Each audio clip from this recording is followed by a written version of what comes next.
This wasn't emailed to you all. So we just she giving the mic to Bishop already. He fastened his mic. God in heaven. I really, really, really believe, Bishop, from the things the Lord shared with me at the end of 2011, I really believe that the church is getting ready to experience a great revival. I believe that there is such a move of God and such a glory of God that's getting ready to come, and such a wind of God that's going to blow on the church, and not just on the church, but on people as a whole, that they're going to come in to the house of God from everywhere, seeking to be saved, seeking for this God whom we serve. And I believe that when they come, there's a lot of issues that they're going to come to the church with. One of the main things you will hear a lot of people who have been in church for a while and then they backslid, most of the time you're going to hear them say that they was dealt wrong with in church. Absolutely. Because we are probably the most self-righteous people there is in the world.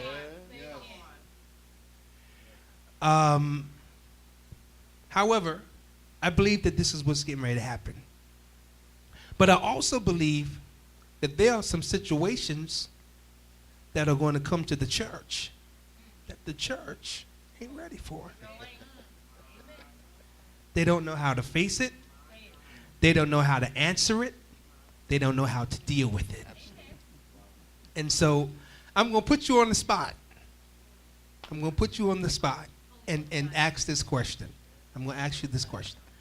A few weeks ago, I posted something on Facebook, and it was a question. I really thought that leaders would have answered, but not one of them did.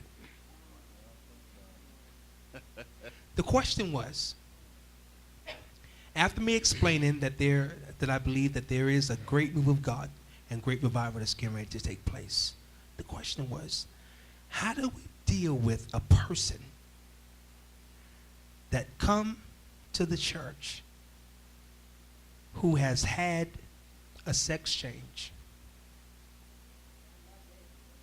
that's had a sex change, and they have had all of these surgeries to look like the opposite sex. So they have tampered with the originality of God.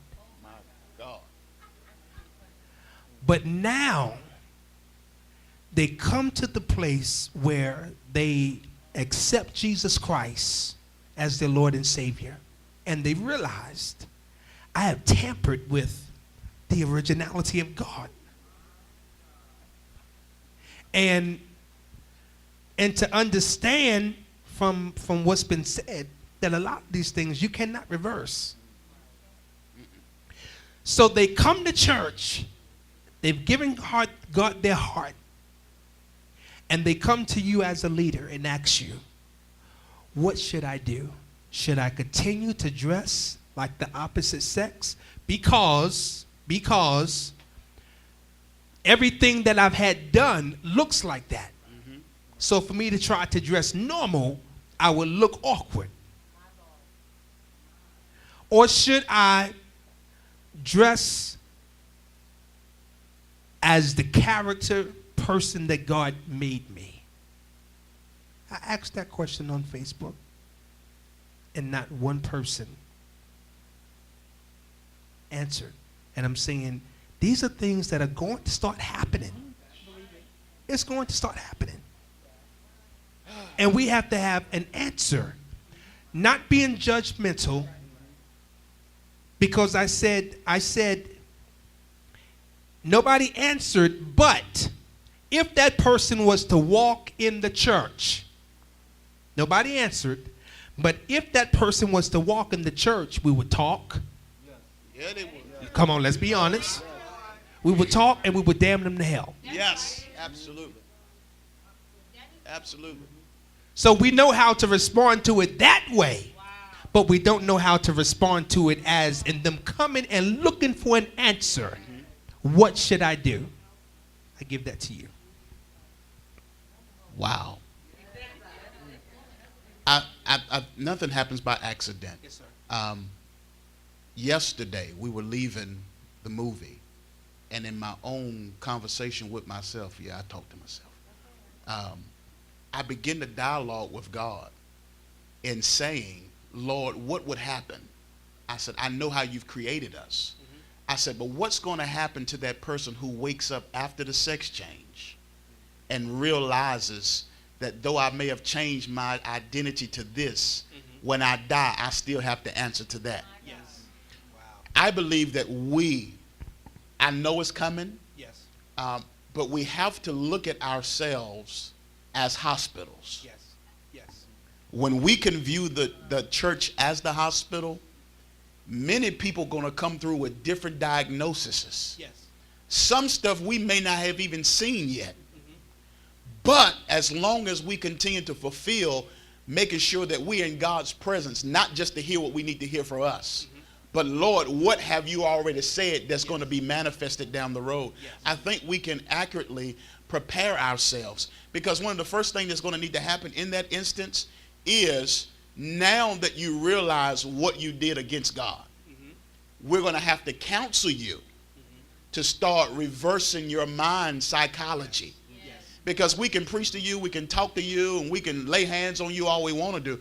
But if that psyche hasn't lined up to the change that has been made, you're going to still be damaged. And you're going to keep looking at yourself in the mirror and seeing yourself as Sheila when really you know now you're Sean. So it's going to have to be that point to whereas we're now, the church doesn't want to do it. We don't want to stand up for stuff that we get up and we kill the homosexual. But they in your church. And you let them dance. You let them direct the choir. So they good enough to do that and pay their tithe and their offering and fill your seats. But you still preaching those sisters need to sit down, then your whole church need to walk. So we have to get to the point that we can accept people where they are. Until we can accept people where they are, the first, one thing my father-in-law taught me is that the problem with a lot of churches, and the church really is, we try to clean them before we catch them. We need to first bring them in, and then we let them see. I'm not going to tell you who you are. I'm going to let the word identify who you are. When the word identifies, you can't get mad with me. You can't get an attitude with Bishop and say, well, Bishop, this is what you say. No, that's what the word said. He said when you were giving over yourself to the natural affection, that you left that woman to sleep with a woman.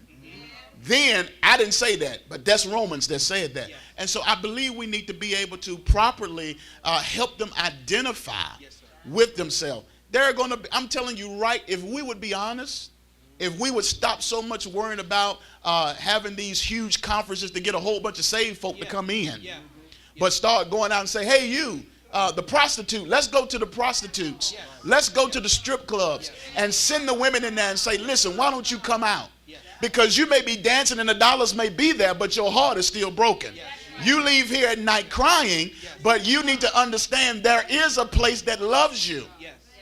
But the church has been known to just bash, but he's not. God is looking for people that's willing to say, I accept the assignment, here I am.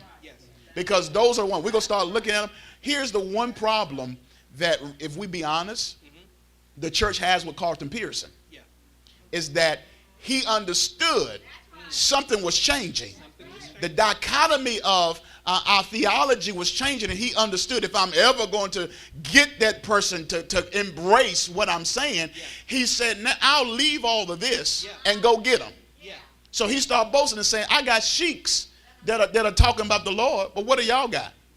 Churches are popping up on every corner, but nobody's in them because we're so dogmatic. We're telling you the 51 reasons why you're going to hell, but we never give you the one reason why you're living to live your life more abundantly. So